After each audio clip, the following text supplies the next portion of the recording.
बिस्मिल्लाहिर्रहमानिर्रहीम। मेरा नाम डॉक्टर शाहिद जमील है और आज का जो मौजू मैंने चुना हैगा वो मौसम के लिहाज से चुना हैगा कि आजकल पूरी दुनिया में ख़ास तौर पे यूरोप और अमेरिका में और पाकिस्तान में भी नॉर्दर्न एरिया में, अब बल्कि दूसरे शहरों में भी अब सर्दियाँ शुरू हो गई हैं।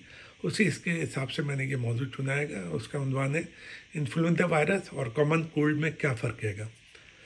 आज के मौसम के हिसाब से, जैसा कि आपको मालूम है, सर्दियाँ शुरू हो गई हैं और वायरस भी ज़्यादातर सर्दियों में ही ज़्यादा होता है। जैसे कि इन्फ्लुएंजा वायरस या कॉमन कोल्ड, जिसे हम कह सकते हैं कि नज़ला ज़ुकाम। दुनिया में लातादाद वायरस हैं, कुछ ऐसे ख़तरनाक हैं जो इंसानों की ज़िंदगी के लिए भी ख़तरनाक होते हैं। अब उनकी क्या कॉजेज़ हैं? जैसे इन्फ्लुएंजा के नाम से पता चलता है, ये एक ज़्यादातर सर्दियों की बीमारी है। ये एक वायरस इन्फ्लुएंजा वायरस से फैलता है। इसके 4 टाइप्स होते हैं, टाइप ए, टाइप बी और टाइप सी और डी। टाइप ए वायरस इंसानों में सबसे ज़्यादा ख़तरनाक होता है। इसके अलावा जानवरों में भी, जैसे परिंदों और घोड़ों और सूअर वगैरह में भी ये लग सकता है। इसके मुकाबले में कॉमन कोल्ड एक माइल्ड या हल्का किस्म का वायरस है, जिसकी अलामत भी हल्की होती हैं। ये 10 से 40% चांसेस होते हैं कि राइनो वायरस की वजह से हो सकता है, या फिर दूसरे वायरस भी हैं जैसे जो कॉमन कोल्ड करते हैं। ज़्यादातर इनकी अलामत 1 हफ्ते तक रहती हैं, लेकिन ज़्यादा भी हो सकती हैं। अब इसकी क्या अलामत हो सकती हैं? अब दोनों की अलामत तकरीबन मिलती जुलती हैं, लेकिन ये ख्याल रखें कि इन्फ्लुएंजा वायरस जो होता है उसकी अलामत थोड़ी सी ज़्यादा होती है। जैसे अगर बुखार होगा तो वो बहुत ज़्यादा तेज़ी से हो सकता है, जबकि कॉमन कोल्ड में ये जो है ये हल्की इसकी अलामत होगी। अब क्या क्या अलामत है वो मैं आपको बताता हूँ। सबसे पहले सर में दर्द, फिर तेज़ बुखार हो सकता है। ये इन्फ्लुएंजा में ज़्यादा हो सकता है, जबकि कॉमन कोल्ड में हल्का हो सकता है। जिस्म में दर्द, फिर उसके बाद थकावट भी हो सकती है, गले में खराश भी हो सकती है, कि नाक का बहना भी हो सकता है, और ये भी हो सकता है कि नाक बंद रहे। फिर खांसी भी आ सकती है, या तो खुश्क खांसी होगी या बलगम के साथ होगी। फिर सर्दी का लगना भी हो सकता है। उसके बाद छींकें भी आ सकती हैं। फिर इसके अलावा कभी कभार ऐसा भी होता है कि उल्टियाँ भी आनी शुरू हो जाए। अब इसको कैसे डायग्नोसिस करते हैं? अब डायग्नोसिस करने का तो तरीका, सबसे बेहतरीन तरीका यही है कि अगर सबसे पहले मरीज़ की अलामत से भी पता चल जाता है कि इसको वायरल है या इन्फेक्शन है। इसकी क्लिनिकल जो अलामत हैं, जैसे कि जो मैंने आपको बताई हैं, उससे ही अंदाज़ा हो जाता है कि ये वायरल है या क्या नहीं है। और ख़ास तौर पे ये सर्दियों में ज़्यादा होता है, तो इसलिए इसमें ज़्यादा मुश्किल नहीं होती। लेकिन इसके अलावा भी अगर कंफर्म करना हो तो फिर हम क्या करते हैं कि एक ब्लड का टेस्ट लेते हैं, जिसको हम सीबीसी कहते हैं। उसमें हम डब्ल्यूबीसी देखते हैं, जो वाइट ब्लड सेल जो होते हैं उनको हम देखते हैं। अगर उनकी तादाद बढ़ रही है तो इसका मतलब चांसेस ये होते हैं कि ये इन्फेक्टेड रहेगा, और अगर नहीं है तो इसका मतलब ये कि ज़्यादा चांसेस यही हैं कि ये वायरल है। फिर इसके अलावा ये कि कंफर्म करने के लिए हम नेज़ोफेरिंक्स का एक स्वाब लेते हैं और पीसीआर के ज़रिए ये टेस्ट करते हैं, जो कि ये कंफर्म कर देता है कि ये इन्फ्लुएंजा वायरस ए है या बी है। अब इसका क्या इलाज है? सबसे पहले तो मुकम्मल आराम और हाइड्रेशन की सबसे ज़्यादा ज़रूरत पड़ती है, जिसम में पानी की कमी नहीं होना चाहिए। अल्लाह ने हमारे जिस्म में माशाल्लाह से ऐसा निज़ाम दिया हुआ है कि क़ुव्वत मुदाफ़त की वजह से हमारे जिस्म में वायरस से लड़ने की सलाहियत भी होती है। इसके अलावा ये कि हाइड्रेशन यानी पानी ज़्यादा पिएँ आप, जिसम में पानी की कमी होनी चाहिए। अब उसमें चाहे कोई भी हो, पानी भी ले सकते हैं, सादा पानी हो, या इसके अलावा ये कि बेहतर है कि चिकन सूप ले लिया, यखनी ले ली, चाय ले लिया। उसके बाद ये कि ग्रीन टी ले ली। उसके बाद फ्रेश जूस भी ले सकते हैं, लेकिन ठंडा ना हो और मीठा होना चाहिए। वो सिर्फ ये ख्याल रखें कि जो डायबिटिक हैं वो मीठा नहीं ले सकते। फिर गर्म दूध ले लिया, उसमें थोड़ी सी हल्दी मिला दी।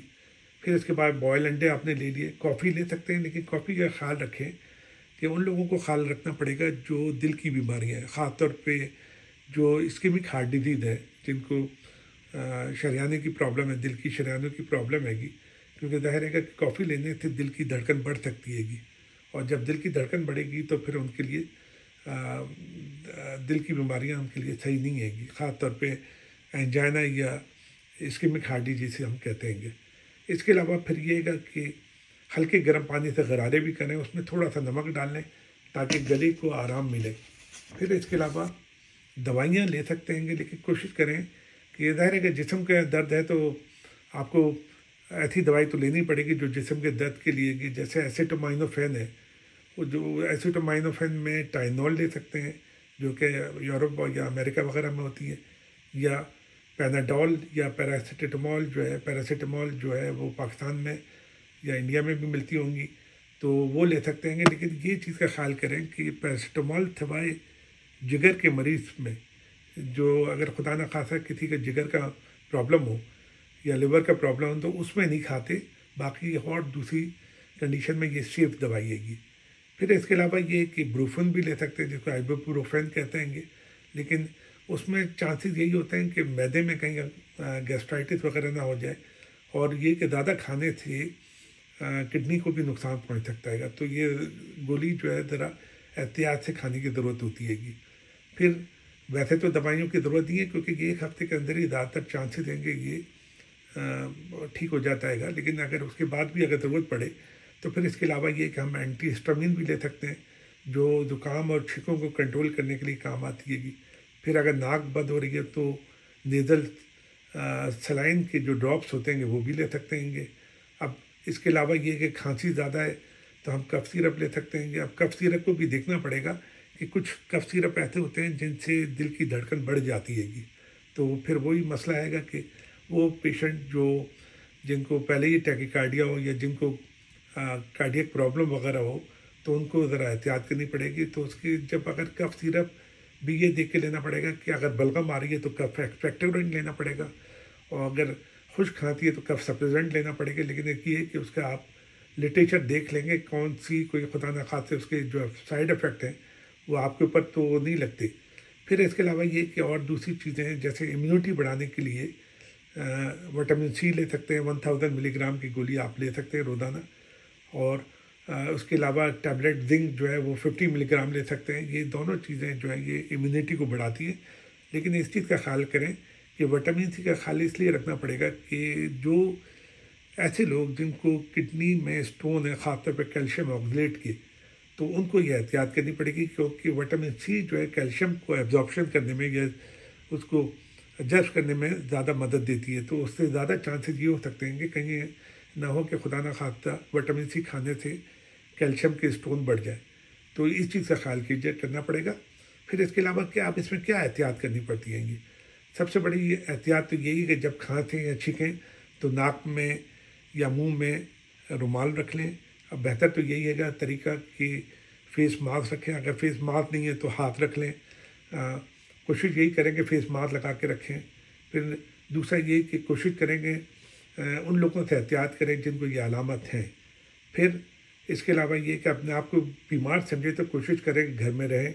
और इसके अलावा ये कि हाथ में जब भी हाथ अगर आपके ख़राब हों और ख़ास तौर पे अगर कहीं बाहर जा रहे हैं, क्योंकि आपको नहीं पता कौन सी चीज़ों में इन्फेक्शन फैला हुआ है, तो अपने साथ जो है ना हैंड सैनिटाइज़र रखें ताकि ज़रूरत पड़े तो बार बार आप अपने हाथ को जो है हैंड सैनिटाइज़र से साफ़ करें, या ये कि लिक्विड सोप से, या साथ में अगर लिक्विड सोप नहीं है तो फिर कोई भी जो साफ़ सुथरा साबुन है उससे भी आप यूज़ कर सकते हैं। खाने में एहतियात करें, ख़ासतौर पर खानों में कि ऐसी चीज़ें लें कि जो जल्दी हज़म हो जाएं, और साथ में कोशिश ये करें कि ज़्यादातर लिक्विड की चीज़ें ज़्यादा लें। तो मुझे उम्मीद है कि ये मैंने जो लेक्चर जो दिया है कि मौसम के हिसाब से दिया है, तो आप इन एहतियातों को करके इन चीज़ों से बच सकते हैं। ख़ासतौर पर इन्फ्लुएंजा या कॉमन कोल्ड्स के असरात से जो है आप महफूज रह सकते हैं। तो अपना ख्याल रखिएगा। अल्लाह हाफ़िज़।